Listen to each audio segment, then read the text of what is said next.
of Management Studies IGNOU presents an audiobook on the course Mmpc 016 International Business Management for MBA program.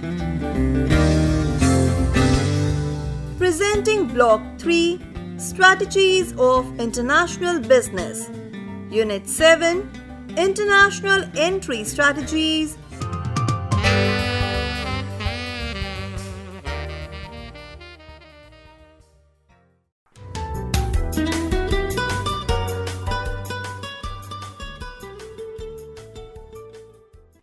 Objectives. After studying this unit, you should be able to 1. Analyze the impact of environmental factors on market entry. 2. Explain the theories of internationalization. 3. Identify the factors that influence entry modes. And 4. Understand various market entry modes and strategies.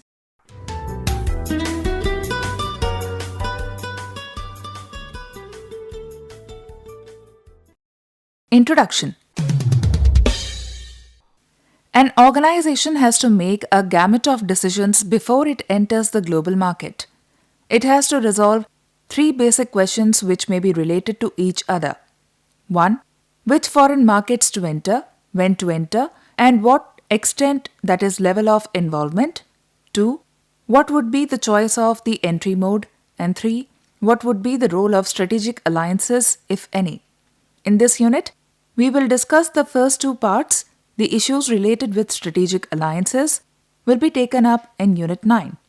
Here, we will discuss various entry modes that an organization can choose from in the wake of its decision to go international, starting with the simplest, exporting.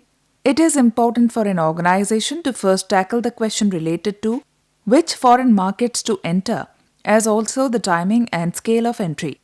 The decision should be taken in the context of long-term growth and the profit objectives of the firm. We will first discuss the impact of the general business environment of the target country on the modal choice of market entry.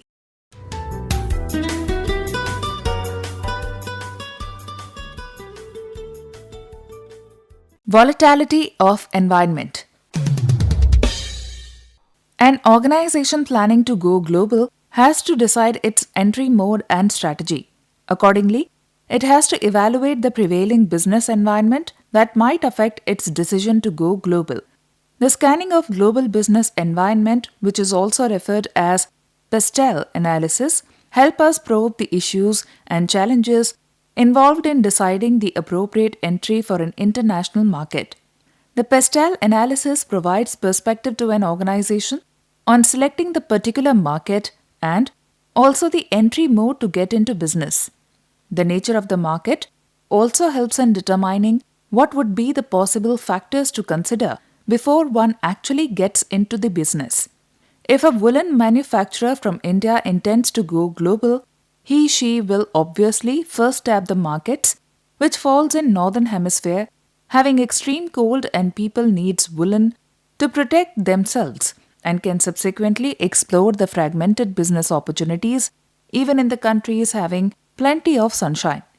Similarly, a low-capacity bike manufacturer from India should scan the business environment of the countries in Africa, Asia, and Latin America where customers need bike for utility instead of luxury buying of bikes of high capacity by rich and affluent customers in market of developed countries, that is, Europe and North America.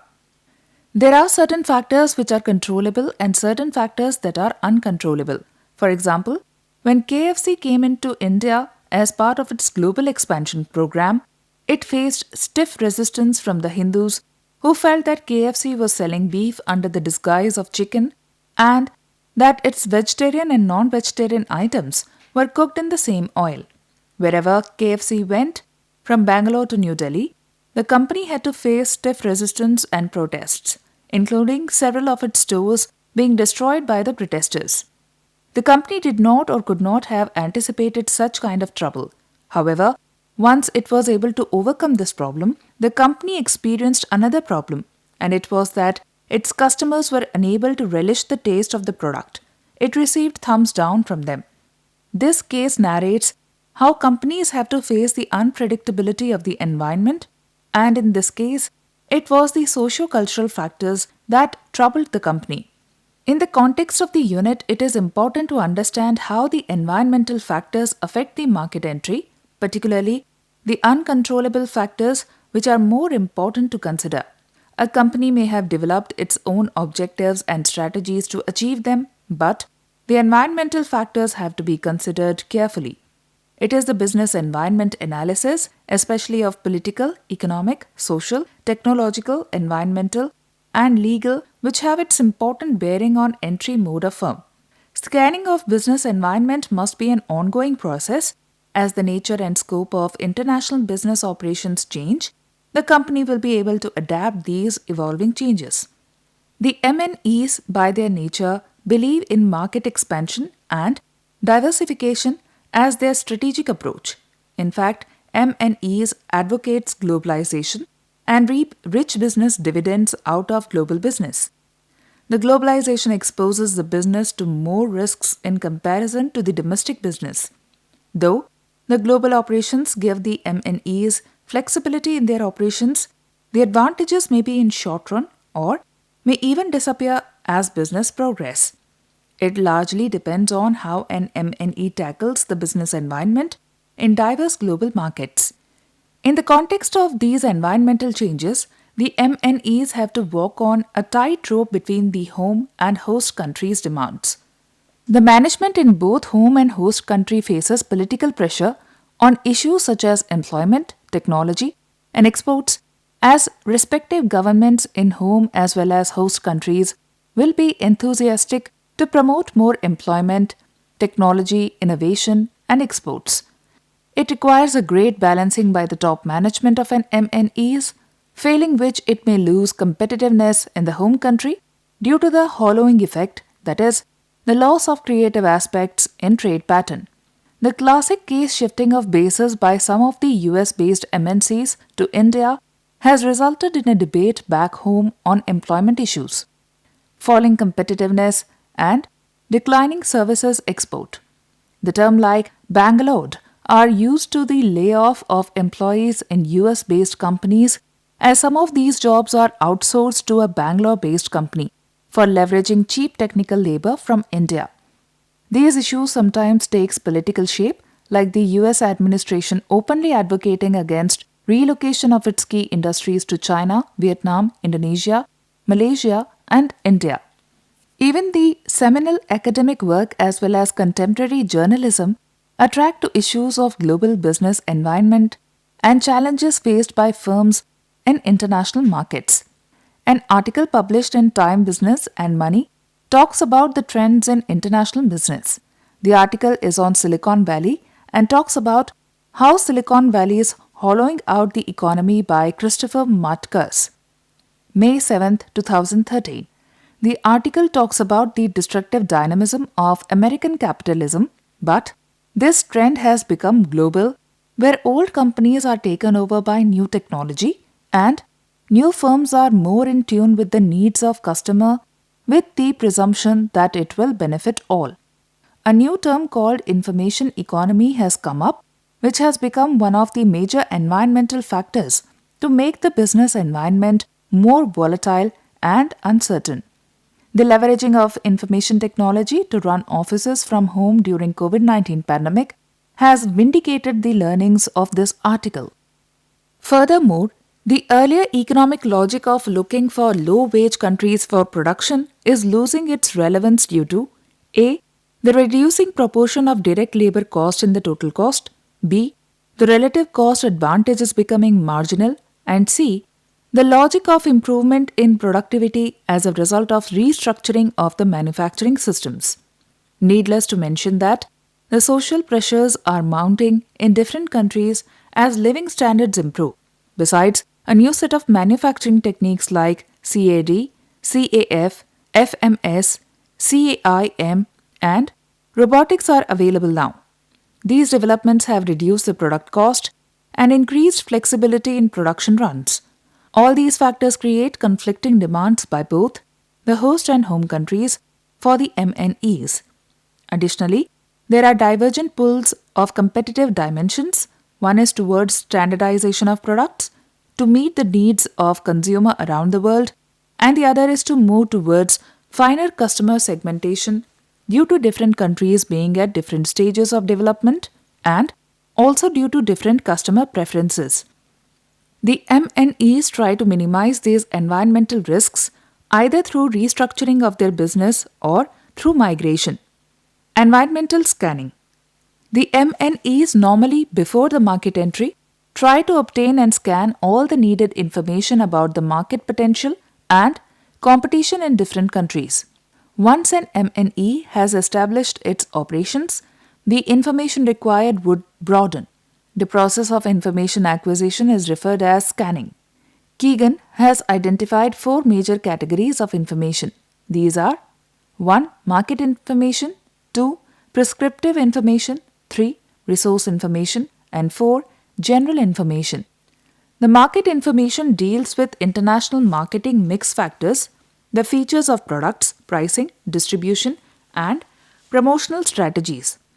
It further also helps understand the competitive products in the markets, nature of competition, marketing offers, and investments required by a firm to deal with it.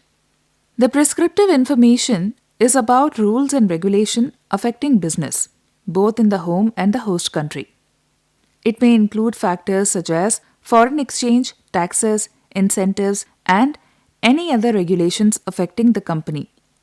The resource information is mostly about various resources, other regulations affecting the company, example manpower, money, raw materials, potential acquisitions and mergers, joint ventures, and any regulation in this aspect. General information relates to macro level information. This would cover economic, social, political, scientific, environment, and the management practices in different countries.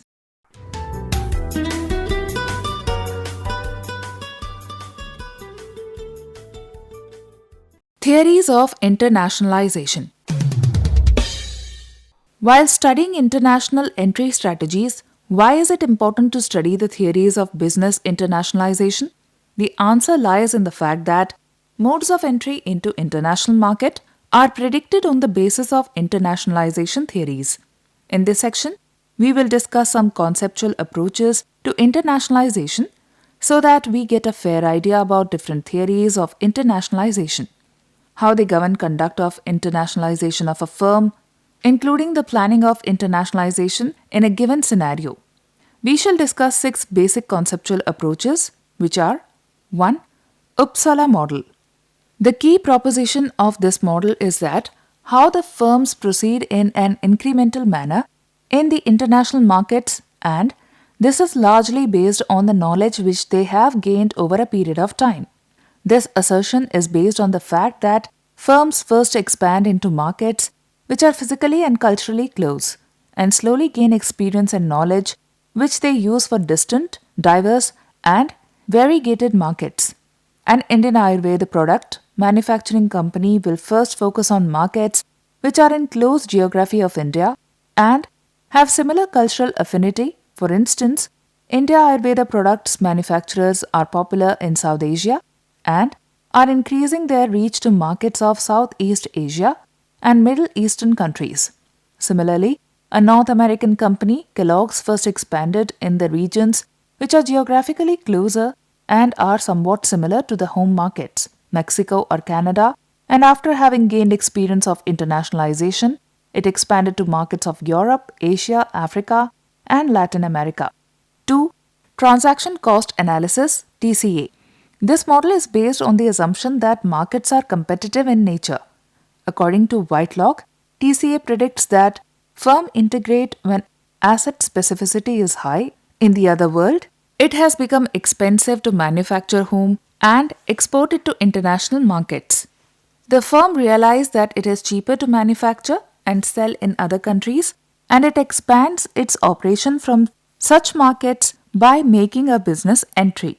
In short, it can be said that TCA is based on the concept that a firm will internationalize if it can perform the same tasks and functions at a lower transaction cost in the other countries when compared with cost of manufacturing and exporting to such market.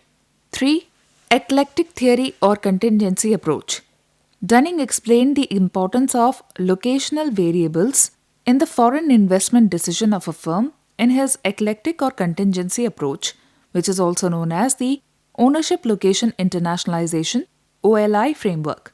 Dunning propounded that the propensity of a firm to engage itself in international production increases is dependent on the following three variables. A. Ownership advantages. Any internationally engaged firm has bigger ownership advantages when compared with the domestic one as it owns foreign production facilities and assets.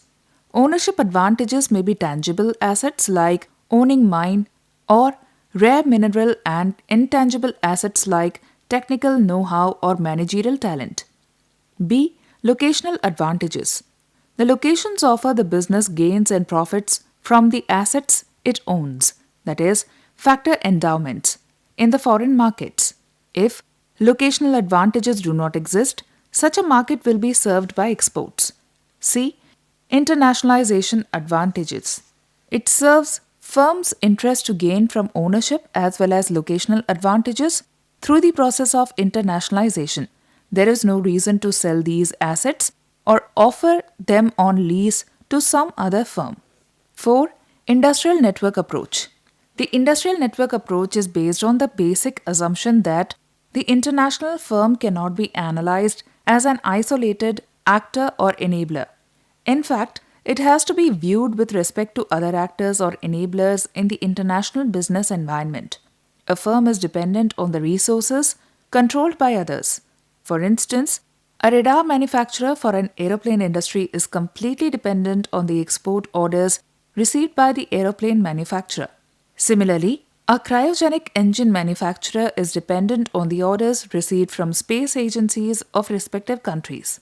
There is no standalone use of a radar and a cryogenic engine. Further, the supplier to such radar and cryogenic engine manufacturers are also dependent on wider industrial connection around the globe. Johansson and Matson rightly explained it as the relationships of a firm within a domestic network, which can be leveraged in industrial network connections to other networks in other countries. 5. Business strategy approach. This approach is based on the idea of pragmatism, whereby the firm makes trade-offs between a number of variables in its decision to internationalize. It can therefore be said that, according to this approach, the process of internationalization takes into account market attractiveness, psychological distance, accessibility, and informal barriers. 6. Bargaining power approach. According to this approach, the choice of entry mode is the outcome of negotiations between the firm and the government of the host country. For instance, Russian defense equipment manufacturers are able to bargain better terms in India's defense sector due to their closeness for a long number of years. Overview of theories of internationalization. It must be said that each theory of internationalization depends, to a large extent, on the availability of market information to implement internationalization decisions. Each model has its own way of affecting the decision of the firm to enter the global markets.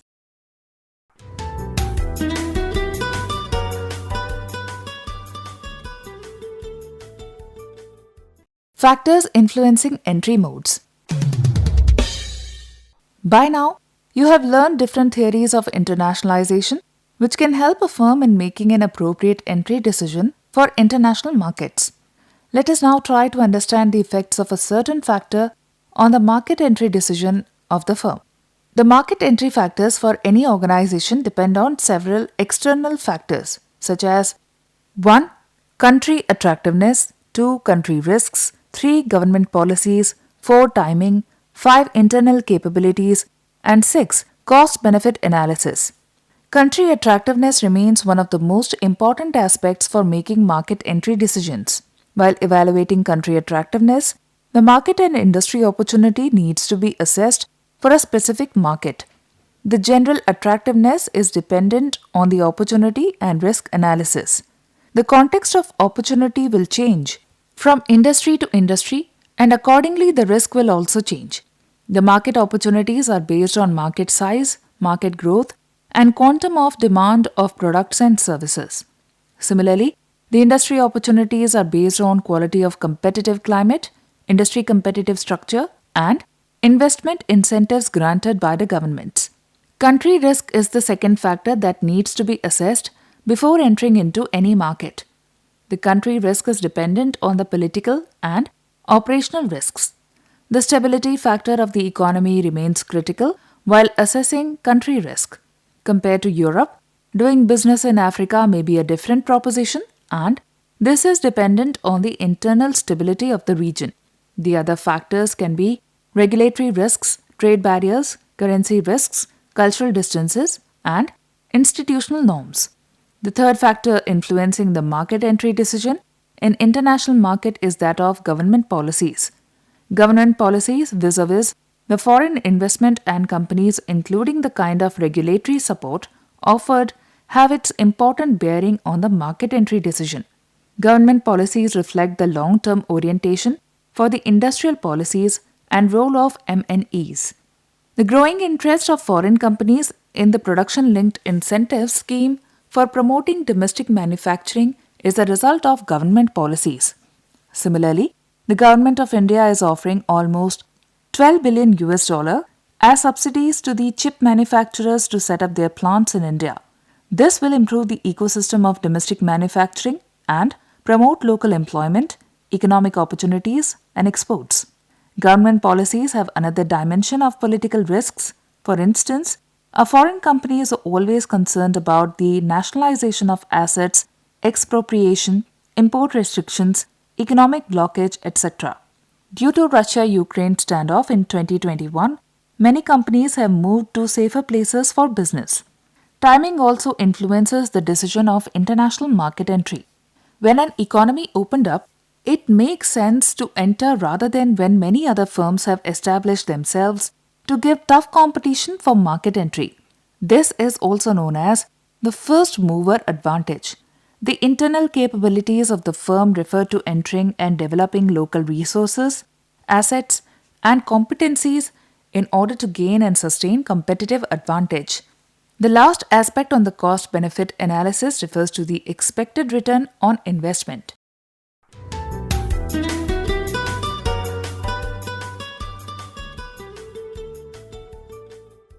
Market entry modes.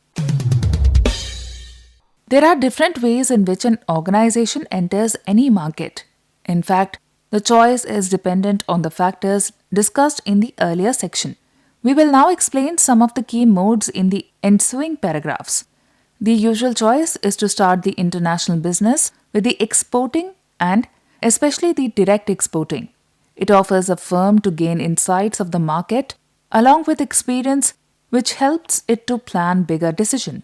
The exporting is also a least cost model as the production is being done home, and if the product fails even after making several adaptations and leveraging other elements of marketing mix, it can be easily withdrawn. Indirect export also helps some knowledge of international business and help to create a network of prospective buyers along with understanding of various stakeholders in the export supply chain. The third major mode is licensing or franchising, in which the licensor or franchisor sells the rights of intellectual property such as patents or technical know-how to the licensee or franchisee for a royalty.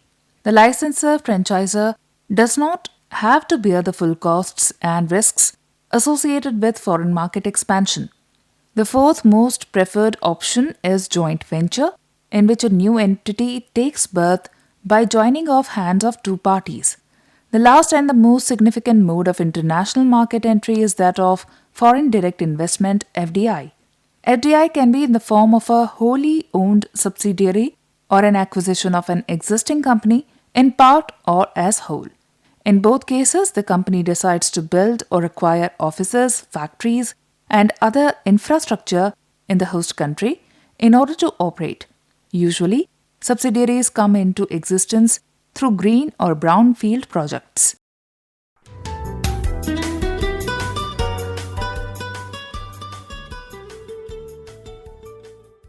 Market entry strategies.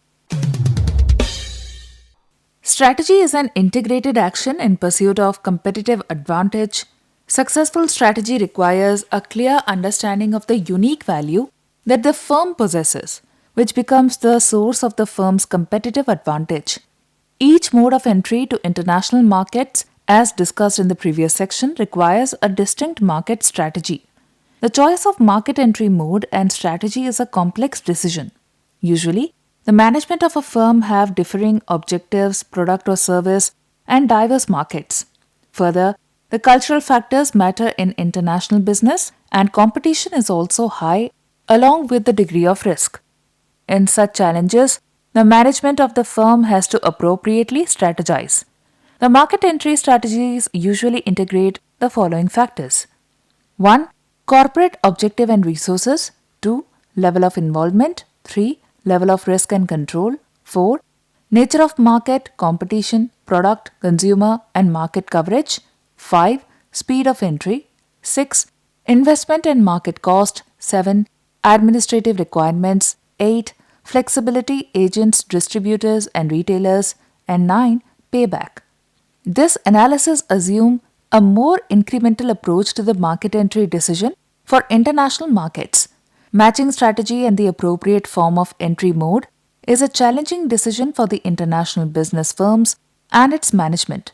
For instance, the General Agreement of Trade in Services (GATS) has had an effect on entry strategies adopted by global banks for banking services.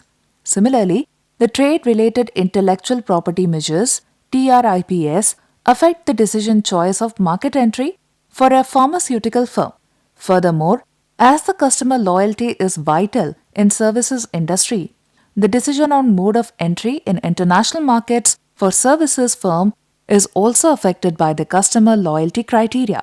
For example, a hospital chain may not offer licensing or franchising model, but instead will operate with wholly owned or joint venture model so as to ensure that its core philosophy of offering high quality services and associated brand equity is not impacted. Offensive marketing strategies do not work in services sector, and accordingly a hospital chain should expand with an entry mode which facilitates its core philosophy of catering value oriented services. In the above context, the core pillars of an entry strategy should be based on: 1. Business intelligence. 2. Customer service strategy. 3. Customer complaint management strategy. 4.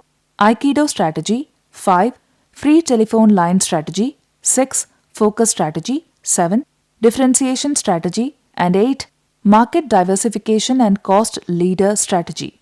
We have earlier seen that each entry mode is associated with its own set of advantages and disadvantages.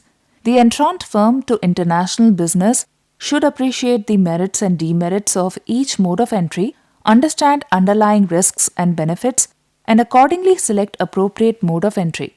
The model choice of entry and associated strategies will vary from organization to organization.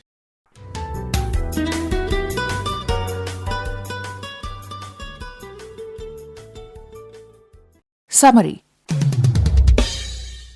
Market entry strategies are about ways and means to enter any given market when firms go global. The strategy is, however, dependent on the market entry modes chosen by the firms. Understanding the process of internationalization is important to the modes of entry. Internationalization refers to the process of a firm's efforts to go global and entry mode it chooses. There are several theories or models of internationalization that have been proposed, viz. Opusel model, transactional cost analysis, eclectic theory, industrial network, business strategy, and bargaining power. The factors that affect market entry mode are market attractiveness, country risks, government policies, timing, internal capabilities, cost-benefit analysis. Having assessed the factors that affect market entry, the firm has to choose a particular market entry mode. Though there could be several perspectives on entering foreign markets, the basic entry strategies relate to direct export, indirect export, joint ventures, licensing, and greenfield projects. The mode of entry would depend upon the firm's level of involvement that it wants to have. Direct export represents the basic entry mode which capitalizes on economies of scale in production concentrated in the home country, and it can have a better control over distribution. The strategy of indirect export is achieved by exporting through export intermediaries.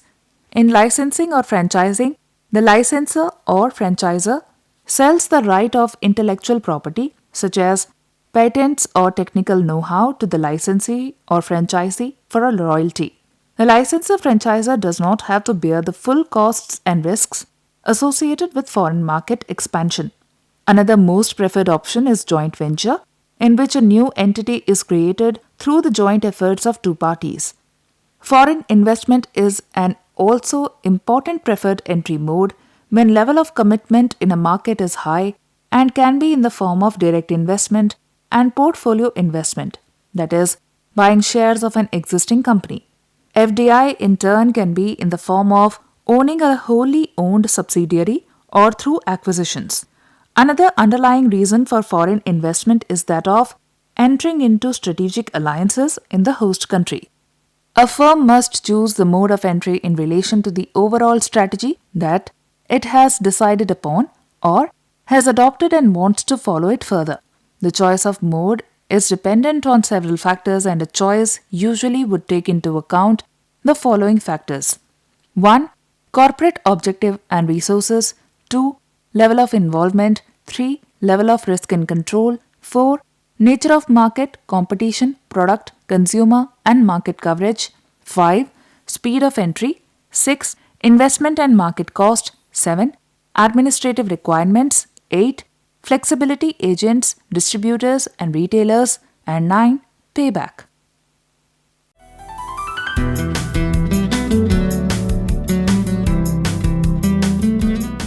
You were listening to the audiobook by the School of Management Studies IGNOU for MBA program. Course code Mmpc 016 International Business Management. Course Coordinator Professor G. Subayama. Voiceover by Renuka. Edited by Ashok Sharma. Program assisted by Tarannum Jahan and Jagbandhu Jana. Program produced by Dr. Manoj Kumar Singh. This program was brought to you by Electronic Media Production Center of Indira Gandhi National Open University.